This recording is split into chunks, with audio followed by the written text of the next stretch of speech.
Ano ang mga ginagawa ngayon ng mga celebrities na natalo sa eleksyon 2025? Marjorie Barreto. Hindi man nakabalik muli sa konseho ng Caloocan City ang aktres na si Marjorie Barreto. Hindi naman ito pinanghinayangan ang ginawa niyang pagkampanya para mas makilala ang mga constituents sa 1st District ng nasabing lungsod. Hindi man siya pinalad ngayon, lumaban naman siya ng patas at hindi nanlamang sa kapwa. Taos-puso ang kanyang pasasalamat sa 112,000 na bumoto sa kanya at sinabing hindi pa doon nagtatapos ang lahat. Magpapahinga muna siya at kapag dumating na muli ang tamang panahon, lalaban siya para matupad ang pangarap niyang makatulong sa mga nangangailangan. Isang linggo rin matapos ang eleksyon ay ipinagdiwang ni Marjorie ang kanyang ika-51st birthday kasama ang mga mahal sa buhay. Nakita rin ang pagsasama nila ng ex-partner ng kanyang ex-husband na si Dennis Padilla na si Linda Gorton, kasama ang mga anak nito. Manny Pacquiao. Makalipas ang mahigit isang linggo matapos na maproklama ng COMELEC ang mga nagwaging senador na magsisimulang manungkulan sa July 1, 2025. Inanunsyo naman ng dating senador na si Manny Pacquiao ang pagbabalik niya sa mundo ng boxing. Formal na nga niyang inihayag ang laban na magaganap sa pagitan nila ng WBC welterweight champ na si Mario Barrios. Maglalaban sila sa July 19 sa Las Vegas, Nevada para sa nasabing titulo. Bumalik na rin siya sa pag-iensayo para sa nalalapit nitong laban. Samantala, nagpasalamat naman si Pacquiao sa mga taong sumuporta at tumulong sa kanya sa nagdaang kampanya. Sinabi niya sa kanyang post na nasa bayan pa rin ang kanyang puso at patuloy pa rin siyang nangangarap na maiahon sa hirap ang bawat Pilipino. Bong Revilla. Hindi man pinalad si Bong Revilla na makaupo muli ng 6 na taon sa Senado. Umaasa naman siya na magkakaroon na ng pagkakaisa ang mga kasama nito na nagbibigay ng serbisyo publiko. Naging maluwag sa kanyang kalooban ang tanggapin ng pagkatalo at pinasalamatan ng mga taong naniwala pa rin sa kanya at bumoto. Wala rin siyang naging sama ng loob sa sinapit niya dahil alam niyang magkakaroon na siya ngayon ng mas mahabang oras para sa kanyang pamilya. Sinabi niyang magpapakalolo muna siya sa kanyang mga apo. Aalagaan daw muna niya ang mga ito at kukuha na rin ng pahinga na matagal din niyang hindi naranasan. Willie Revillame. Ang first-timer naman sa pagtakbo bilang senador at kahit anong government position na si Willie Revillame ay pilit pa ring hinihingan ngayon ng pahayag sa kanyang pagkatalo sa eleksyon. Ang social media account na binuksan para sa kanyang kampanya ay wala pa ring update hanggang ngayon. Isang lumang video clip naman ang kumakalat online na nagpapakita kay Willie na nagagalit at umiiyak.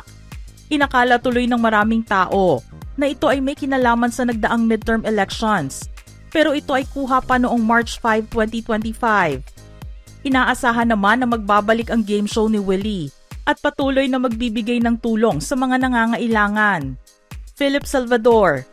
Ang isa pang aktor na umaasang makakaupo bilang senador at matagal nang sumusubok na maging isang politiko, ay maraming naging katanungan sa nagdaang eleksyon. Hanggang ngayon nga ay kine-question niya kung anong nangyari sa kanilang boto at kung saan napunta ang suporta ng mga taong naniwala sa kanya. Kaya naman suportado ngayon ng aktor ang hiling na magkaroon ng manual recount of votes. Ang aksyong ito ay ginawa lamang daw ni Ipe para sa mga taong nagtatanong sa kanya at hindi niya mabigyan ng kasagutan. Hindi naman daw masama ang loob niya sa pagkuha ng 19th spot na may 9 million plus votes. Ang hiling na ito ay para sa taong bayan na naririnig niyang naghahanap kung saan napunta ang kanilang boto. Jimmy Bondoc. Abala naman ng singer at abogado na si Jimmy Bondoc sa pag-promote ng Solidarity Get-Together para sa mga kababayan sa The Hague, kung saan pansamantalang nakapiit ang dating Pangulong Rodrigo Duterte. Isang video nga ang inilabas niya noong isang araw na naghihikayat sa mga tao na makiisa sa pagtitipong ito. Malaki naman ang pasasalamat ni Attorney Jimmy sa mga sumuporta at bumoto sa kanya sa nagdaang eleksyon na naglagay sa kanya sa 17th spot. Luis Manzano. Hindi man nakuha ang posisyon bilang vice-gobernador ng kanyang ina na si Vilma Santos sa Batangas. Wala namang pinanghihinayangan si Luis sa kanyang pagtakbo sa midterm elections. Alam niya kasi sa puso niya na hindi matitigil ang pagtulong nila sa mga kababayan nilang Batanggenyo, kahit hindi siya nagwagi.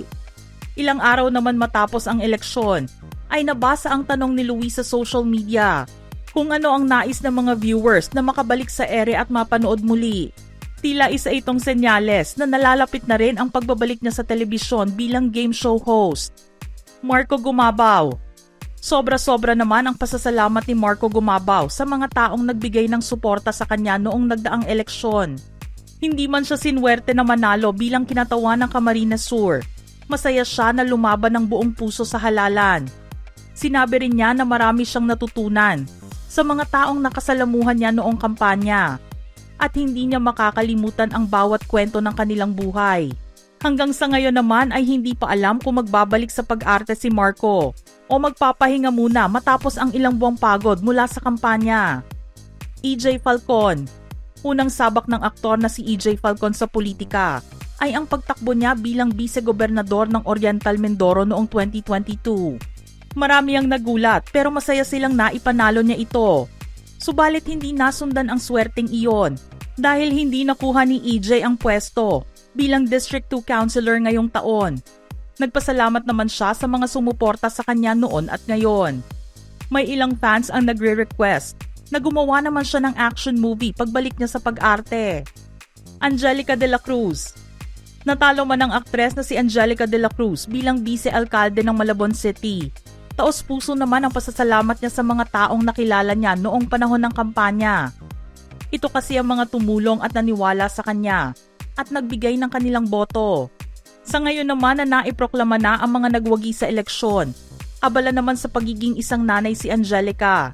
Ipinakita niya ang litrato ng moving up ceremony ng kanyang panganay na anak na nangyari lamang noong nakaraang linggo. Abala rin siya ngayon sa kanilang negosyo na Airbnb. Aramina. Hindi naman pinalad ang aktres na si Aramina na makapasok bilang konsehal ng 2nd District ng Pasig City.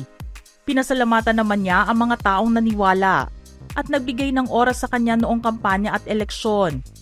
Nangako naman siya na kahit natalo, ay hindi siya titigil sa pagtulong sa mga taong nangangailangan. Patuloy naman siyang magsisilbi kung saan siya nagsimula at isa na rito malamang ay ang pagbibigay niya ng tulong sa mga kasamahan sa industriya na nawala na ngayon sa limelight. Dennis Padilla. Ang tumakbong konsehal at nagnanais na makabalik sa pagsisilbi sa District 2 ng Caloocan City na si Dennis Padilla ay hindi pinalad na makabalik sa opisina. Pero wala pang naririnig na pahayag mula sa kanya sa sinapit nitong pagkatalo. Abala naman siya na naghahanda para sa isang comedy show sa susunod na buwan, kasama ang kapwa mga komedyante na sina Pekto at kapatid na si Jean Padilla. Alger Abrenica. Tahimik naman sa ngayon ang aktor at tumakbong konsehal ng Angeles City, Pampanga na si Alger Abrenica. Wala pa nga mababasang post sa kanyang social media sa sinapit niyang pagkatalo sa nasabing lugar.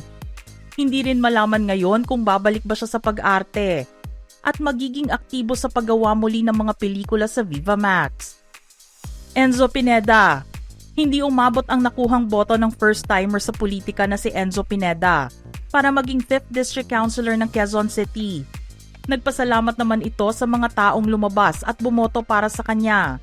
Matagumpay pa rin daw siya kahit natalo dahil alam niyang marami ang sumuporta sa kanya.